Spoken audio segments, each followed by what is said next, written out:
And enough, thank you. I am Stamford Chidge. This is the last part of the Chelsea Football FanCast. I've had a real blast tonight. It's been great fun because I've had some lovely people who are Dan Levene, Mr. Blues Chronicle himself. Hello. And the lovely Charlie Skillen. Hello. Who no doubt I will see in the Finborough again soon. I would have thought so. And the lovely Jonathan Kydd, who sponsored me on Saturday with roast beef and lots of other nice things too.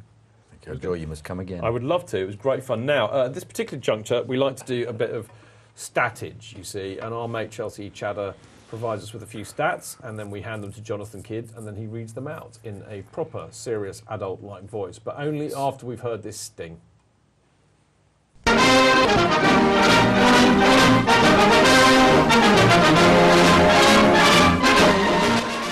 never knew Chelsea had so much history. Chelsea finished the Champions League group stage with the highest goal-scoring tally of 17. Chris Foy has handed out 9 red cards during Chelsea games, including 7 in his last 9. Jose Mourinho is the quickest manager to reach 400...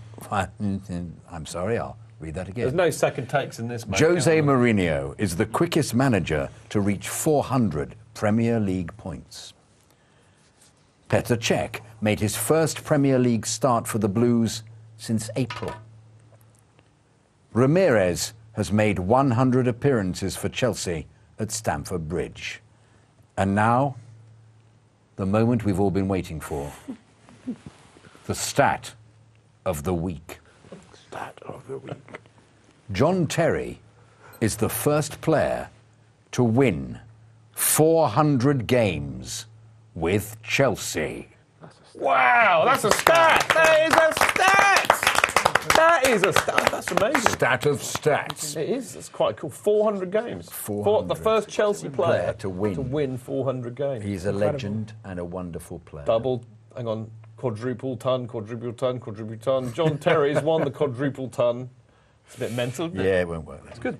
For more Chelsea stats and history, go to www.chelseachatter.com and follow him on Twitter at Chelsea Chadder.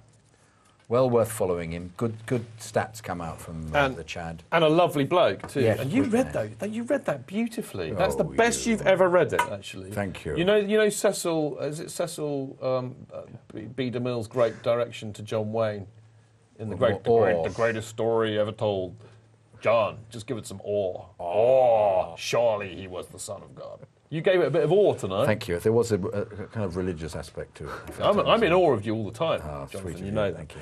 That was beautiful. I loved that. Right, now, obviously, normally at this time of the evening, we have the lovely Sophie to read you a bit of news and what's going on, a few emails from you lot, and sadly, you'll have to put up with me doing it this week, right after this lovely imaginary bongo playing sting.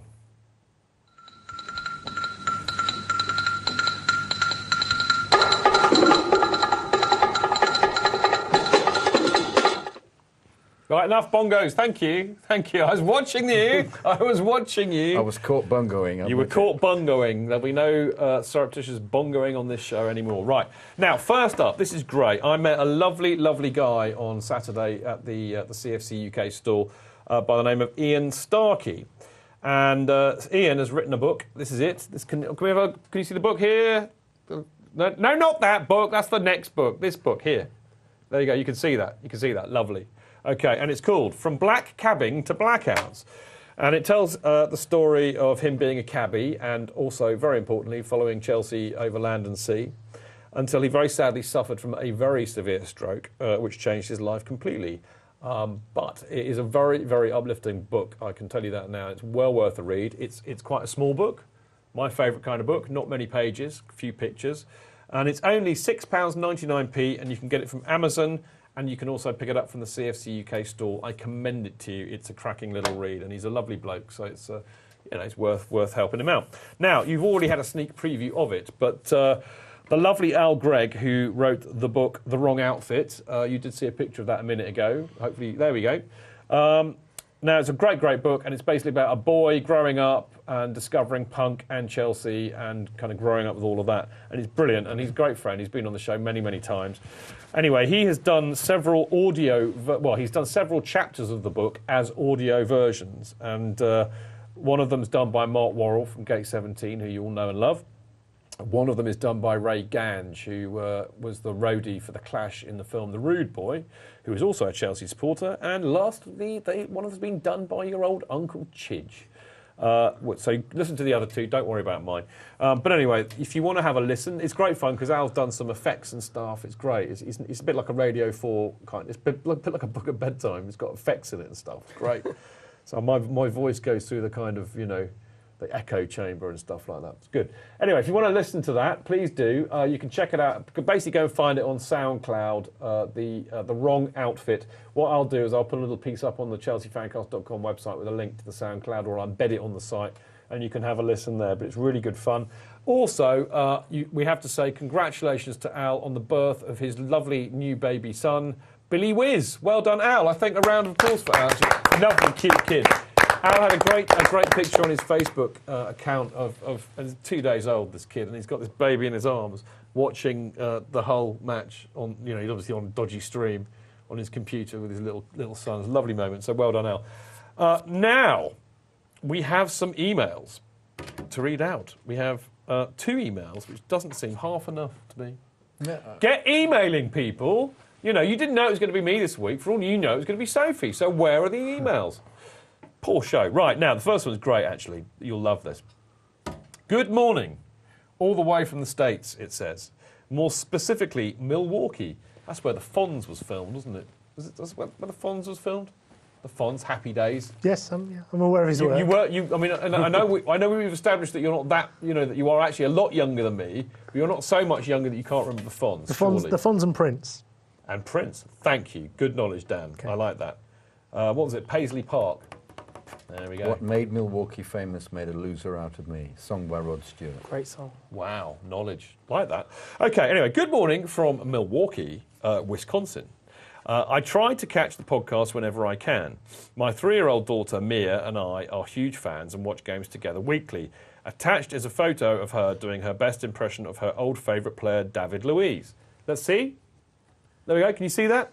That's quality, isn't it? Can you see that, boys? Yeah. That's great. Geezer-tastic. Yeah, and it gets better because she used to run around and yell, "Hello, geezers," when the game would start. It's a little 3-year-old, right? She was pretty bummed when he left, but has moved on to new favourite players such as JT and Remy. The show is great, very entertaining and enjoyable. Keep up the good work and keep the blue flag flying high. Mike Justman. Cracking. That's it. I love emails like that. Yeah, it's great. Little pictures too. Will he be watching the show? I don't know. He obviously listens to it. I would imagine he will. Mike, if you're listening to the show, make sure you find our YouTube channel, which is amazingly enough called Chelsea Fancast, and you can see that we've included that picture of your lovely daughter sticking her tongue out like David Luiz. And when you go and watch it, you have to press the like button, apparently, according to Steve in the gallery. There's a like button. I mean, I'm very even-handed, so you can equally press the dislike button if you want, but apparently the like button is the one. Right, now, see, this was definitely an email for Sophie, but unfortunately I have to read this out. I know, it pains me to do. Can you try an impression? I mean, this is the kind of sycophantery, what we like to call poo-housery, really, on Twitter, don't we, Charlie? Banter and poo-housery. Charlie, Jonathan. Charlie, I know. It's confusing. You said Charlie to me. I know, but it keeps you on your toes, doesn't it? Anyway, it says, the the wonderful Sophie and those ugly blokes that are with you, and Chelsea Fancast. At long last, Chelsea have managed to win, but only 2-0 to a team facing relegation. Was this because we were without Fabregas, or, ? Thanks very much from Blake, smiley face. Blake, I think, I don't mean to be disparaging. This is not a disparaging comment, Blake. I think you're a younger supporter, in my opinion. Because if you're a bit hacked off that we've only gone like a game without winning, I don't think you were. You know how the saying goes, where were you when we were poo? I don't think you were born then. That's my summation of that. Without sounding, I'm not trying to be rude. I'm just, what do you think, boy? Are you bantering him off with poo-housery? I'm bantering you off with poo-housery, Blake. I think that's what I'm doing. I think it sounds like he's just trying to say something so he can email Sophie to answer. Okay. I don't blame him for that. Yeah. I mean, you see, it's a smiley face at the end that sealed it. The thing is, I send her emails every week, but I don't get them read out on the show. I don't even get a reply from her. I get restraining order. That's what I get. It's so unfair, isn't it? But I think we, when we were talking about the game, I think we decided that I think we did miss Fabregas a little bit, actually, didn't we? Yeah, completely and utterly. On a serious point, to answer Blake's very serious question. Though we still won. We still won. I mean, at the end of the day, it's very interesting, isn't it? Actually, I did a little LBC number with Ian Payne after the game. I had to disappear, and I found the voiceover. You did. You found box, a little area down by the kitchen. And he was all going on about that. They are such. I mean, I like Ian Payne, but they don't have asked some stupid questions. I mean, I was quite sober for me on Saturday, wasn't I? You had coffee. Yeah, so, and thank God I was, because I think if I'd have had my usual dose, he wouldn't have got the answers he got. But first of all, they asked me, is this the best football I've ever seen played at Stamford Bridge? And I said, well, it was pretty good against West Brom. Oh. It's amongst the best I've seen. But you know what? I thought they played some pretty lovely football in '99. And I think they played some pretty lovely football in the 83-84 season. I mean, the attacking football we played that season was lovely. I mean, for God's sake, I don't care what football we play, as long as we win at the end of the day. And then they asked me this in all seriousness, is Diego Costa the best Chelsea striker ever? Of course not. I mean, they asked me that question. And I nearly said something very rude because I was so surprised. I said, well, I thought Didier Drogba and Kerry Dixon were quite good. He might be one day, you never know. Yeah, I said it's a bit early to say that, boys. He's had like 15 games. Peter Osgood, yeah. Or Bentley. So there we go. Alan Mays. Dave Mitchell. Whoa. Teddy Maybank. And, of course, Dave Mitchell. Number one Robert Fleck. is Robert Fleck. Number two is Robert Fleck. Number three is Robert Fleck. Let's not do the whole song, but I think you get where I'm coming from. Just his goals. Yeah. Joe Allen, there's another one. Yeah. We've had some strikers, haven't we? I should have said something really obscure like that. I thought actually, Pierluigi Casaraghi had it all. On Joe Allen, I was grumbling on Twitter on the way back from Newcastle that it had been not the best afternoon, and Joe Allen responded and told me I should have got on the booze in Newcastle with him. Oh, you should have done that. I was already on the train back, unfortunately. He was bought from Hartlepool, wasn't he? Hartlepool's. Yeah. Hartlepool's. As it was Hartlepool's, man. As it was then. It's Hartlepool's. Monkey hangers. I remember. Do you remember he scored a goal and celebrated so far into the shed because it was his first goal at Stamford Bridge that it took about 5 minutes, and I think we were 2-1 down or something at the time. Against Liverpool. No, it was somebody. I think it was a League Cup game, and Bates got really angry in the box. Actually, I remember because I was above and watching Bates coming down, like, get back up here, shouting at him. Oh, Bates. But Joe Allen came out with a line that could almost be the subtext for this show, and he said, "Win or lose, we're on the booze." Who came up with that? Oh, he just tweeted it to me on the way back from Newcastle. I was going to say, I mean, it's a phrase I often use, and for me it goes back to the 80s, but I thought maybe somebody had, you knew who had originally come up with it. He just chucked that in. Disappointed, Dan. I was all revved up. Talking of disappointing, we kind of... how long have we got left, boys? 2 minutes. Oh, we better wrap up then, really. Which is a shame, because I've really enjoyed it tonight. I've really enjoyed it. It's gone well. It has gone well. This is not really the Chelsea FanCast, is it? No, I'm sorry. I'd like to apologise to everybody viewing for the high professional standards of the show tonight. It has been very Don't worry, we'll reduce them next week. Yeah, it'll get down to its usual low level. I'm going to talk to them about next week, but we've got to go. So, right, now, make sure you lot out there send in some very juicy emails, some good stories, some photos that we can show, and email them during the week to chelseafancast@gmail.com. And Sophie will get them. I almost said Sophie will get them out on the show. What I meant was, of course, Sophie will read them out on the show. They're almost out anyway, aren't they? I know. They are, and they were last week. Yeah. Now, that is, as I said, sadly, all we have time for this week. But we will be back next Monday, the 22nd. We will be back next Monday. I know, shock horror, because there is a live show covering the Stoke away game. Now, you know how awful the shows are when there's a game going on, because we can't actually do anything other than watch the game. But we're prepared to give it another go. Dan's looking shocked already. Even better, actually. I mean, it's going to be me. Yeah, I'm here. You're going to be on the show, aren't you? Yeah. Sophie's going to be on the show, and Canners is going to be on the show. Oh, fantastic. Paul Cannaville, former Chelsea football player. Canners. Anybody else coming on the benches? I'm going. Gaffer's going to be here? Yeah, all right. So there'll be a few of us here. I need more than 45 seconds, so just keep recording, boys. Don't worry about the other channel. Right, now, Canners is going to be here. It'll be an absolute laugh. We'll be watching the game and we'll be doing whatever we do. It could be disaster, it could be great fun, who knows. Now, if you're in Australia, you can see Canners yourself, believe it or not, by going to an afternoon with Canners at the Elephant British Pub. One Cinema Place, Adelaide, at 1 p.m. on March 21st.